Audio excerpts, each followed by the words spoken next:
Different sector में काम करने वाले मेरे बहादुर साथियों, बहनों और भाइयों,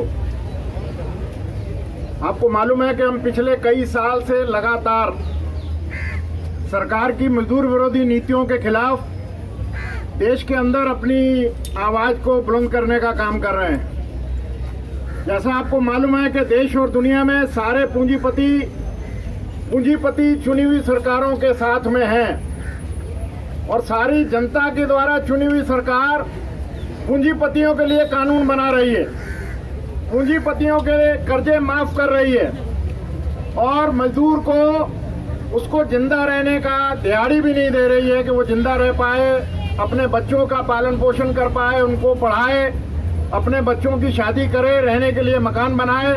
हमारी कोई ऐसी मांग नहीं है जो सरकार मान नहीं सकती है।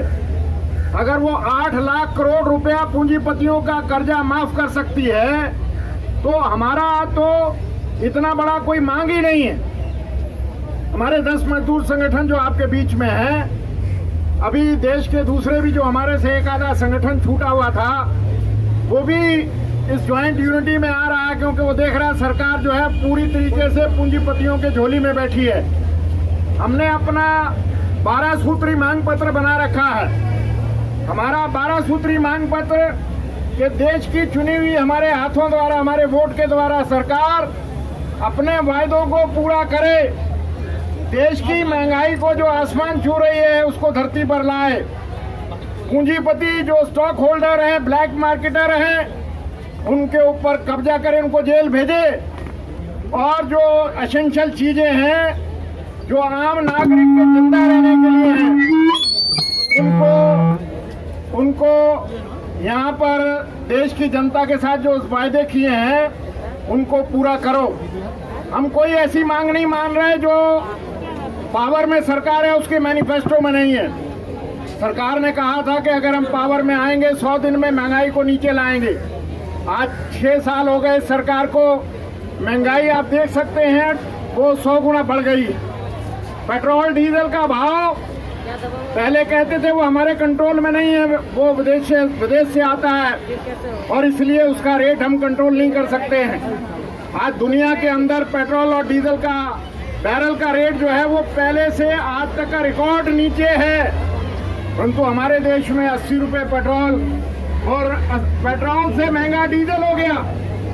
पहले लोग बाग जो हैं वो डीजल को गाड़ियां लेते थे कि उसमें खर्चा कम आएगा, परंतु अभी डीजल जो है वो पेट्रोल से भी महंगा हो गया और ये सरकार टैक्स के जरिए 35 रुपए हमारे से उस डीजल और पेट्रोल में से हमारी जेबों में से लूट रही है। तो साथियों, इन्होंने कहा था कि हम हर साल 1 करोड़ नौजवानों को नौकरी देंगे, परंतु नौकरी देना तो दूर, जो नौकरियां हमारे हाथ में लगी हैं उन नौकरियों को खोसने का काम इन्होंने किया और सारे डिसेंट जॉब, चाहे वो कोल में है, कोल माइन में, हमारे कोल खदान का काम करने वाला कर्मचारी या हमारे बैंक के अंदर काम करने वाले कर्मचारी, इंश्योरेंस सेक्टर में, भारतीय रेलवे में या हमारे दूसरे जो PSUs हैं जिनको महारत्नों का खिताब दिया है, उन महारत्नों में काम करने वाले साथी, डिफेंस के 41 कारखाने जो देश के रक्षा के सौदे बनाती है, तोप गोला बारूद बनाती है, उनके 90,000 कर्मचारियों को छटनी करके विदेशी पूंजियों के हवाले करना चाहते हैं। ये हमारी सरकार कहती है कि हमारे को हर साल 2.25 लाख करोड़ रुपए का धन कमाया हुआ, एसेट्स कमाई हुई सरकारी और सार्वजनिक क्षेत्र के कर्मचारियों की उसको बेचना है और तब हम सरकार चला पाएंगे, क्योंकि हमारे पास पैसा नहीं है। और इस वजह से इन्होंने पूंजीपतियों के जो विदेशी पूंजीपति हैं उनसे समझौते कर लिए कि आपको मुनाफा कमाने वाले सेक्टर हम कौड़ियों के भाव में आपके हवाले करेंगे, परंतु हमारी सरकार बनी रहे इसके लिए आपको हमारे को अंडर दी टेबल पैसा देना होगा। और वो आपके सामने है किस तरीके से भारत पेट्रोलियम को इन्होंने कौड़ियों के भाव बेचने का काम किया। BSNL जो भारतीय संचार निगम है उसको कौड़ियों के भाव बेचने के लिए पहली दफा दुनिया के अंदर तकरीबन 87,000 कर्मचारियों ने अपनी स्वेच्छा से रिटायरमेंट लेने का फैसला किया। उनके अभी सेटलमेंट नहीं हुए हैं और उन्हीं के टावरों को अपने निजी दोस्त को जो जियो का मालिक है मुकेश अंबानी उसके हवाले करके और उसको मुनाफा हो रहा है। देश का सबसे पैसा कमाने वाला जो अगर कोई दूर संचार है जिसके पास तो वो जियो है। उसको खुद हमारे देश के प्रधानमंत्री ने लॉन्च किया और आज उसको नोटबंदी से पहले लॉन्च करके और अभी 5 साल के अंदर अंदर वो देश का सबसे बड़ा और दुनिया का चौथे नंबर पर अमीर आदमी बना है। तो ये हमें बड़ा फक्र है कि हिंदुस्तानी चौथे नंबर पर अमीर आदमी बना है। परंतु गरीबों का गला काटकर उसके पेट पे लात मारकर अगर कोई सरकार किसी को अमीर बनाना चाहेगी, हमारे देश का मजदूर, मेहनतकश मजदूर जो देश का निर्माण करता है, वो इसको कतई बर्दाश्त नहीं करेगा। हमने 22 मई को तय किया था कि लॉकडाउन के अंदर जिस तरीके से देश के कामगारों के ऊपर, हमारे प्रवासी जो कामगार हैं उनके ऊपर, जो हमारे इन्फॉर्मल सेक्टर में काम कर रहे हैं, करोड़ों करोड़ 20 करोड़ से ज्यादा साथी जो बड़े बड़े शहरों में काम कर रहे थे, प्रधानमंत्री ने सिर्फ 4 घंटे का नोटिस देकर पूरे देश को लॉकडाउन कर दिया। उस वक्त सिर्फ 100 से भी नीचे केस थे हमारे देश में और सारे देश को लॉकडाउन करके ये प्लानिंग नहीं की कि वो रोटी कहाँ खाएंगे, कहाँ पर रहेंगे, कैसे गुजारा करेंगे, अपने बच्चों को पालेंगे और वो अगर घर जाना चाहें तो घर कैसे जाएंगे।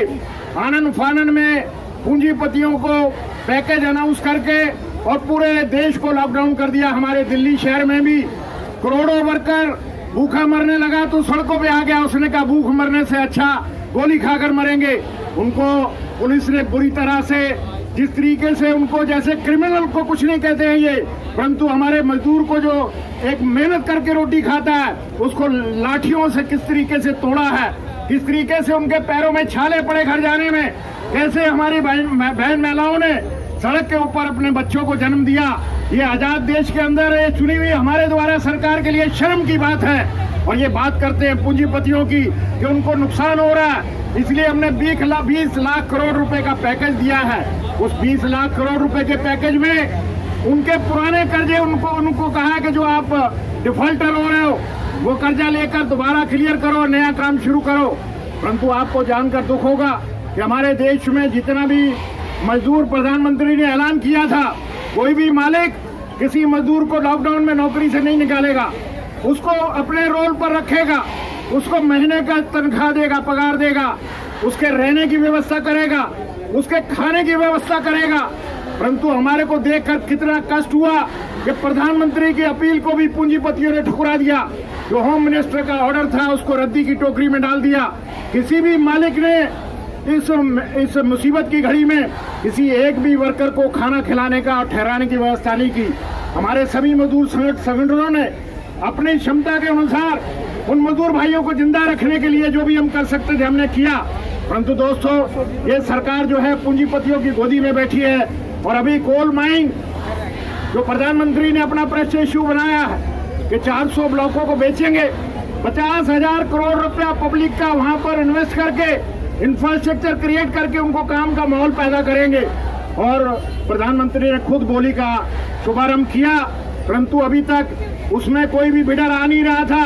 प्रधानमंत्री ने खुद प्रयास करके वेदांता को, बिरला को, टाटा को इनको कहा कि आप उसमें बिड में आइए, हम आपकी मदद कर रहे हैं, आप हमारी मदद नहीं कर रहे हैं। तो अभी मुझे फोन आया, पता लगा है कि कुछ टेक्निकल रीजनों से जो अभी 18 तारीख को एक दिन की हड़ताल हो रही है कोल में, उसको देखते हुए उन्होंने बिडिंग की 1 महीने सितंबर तक डेट को डेफर किया है। अक्टूबर तक किया है, नवंबर तक भी जाएगा। वो टेक्निकल रीजन है, वो इस रीजन से नहीं है कि हम कोल माइन बेचेंगे, नहीं, कोल माइन बेचेंगे उसमें टेक्निकल रीजन आ रहे हैं। क्योंकि हमारी स्टेटों के चीफ मिनिस्टर जिनका वो जुरिडिक्शन है, उनसे बिना पूछे उनकी जमीन के ऊपर से पूंजीपतियों को कोयला निकालकर बाहर बेचने की इजाजत सरकार दे रही है, केंद्र सरकार। वो सुप्रीम कोर्ट में आए हैं। हमारे झारखंड के चीफ मिनिस्टर और हमारे छत्तीसगढ़ के चीफ मिनिस्टर, महाराष्ट्र वालों ने भी ऐतराज किया है। उन्होंने बाकायदा प्रोटेस्ट किया सरकार को कि किस तरीके से देश को बेचना शुरू किया, हमें आपको यहाँ पर इजाजत नहीं देंगे। और उसमें वो जंगल जो सुरक्षित हैं जानवरों के लिए, उनको भी इन्होंने बेचने के लिए लगा दिया। उनका इन्होंने ऑर्डर वापस लिया है, महाराष्ट्र का दो माइंस का। परंतु सरकार बिल्कुल जिद पे अड़ी है कि भारतीय रेलवे को भी अभी ऑर्डिनेंस इशू किया है कि देश की Press the bell icon on the YouTube app and never miss another update.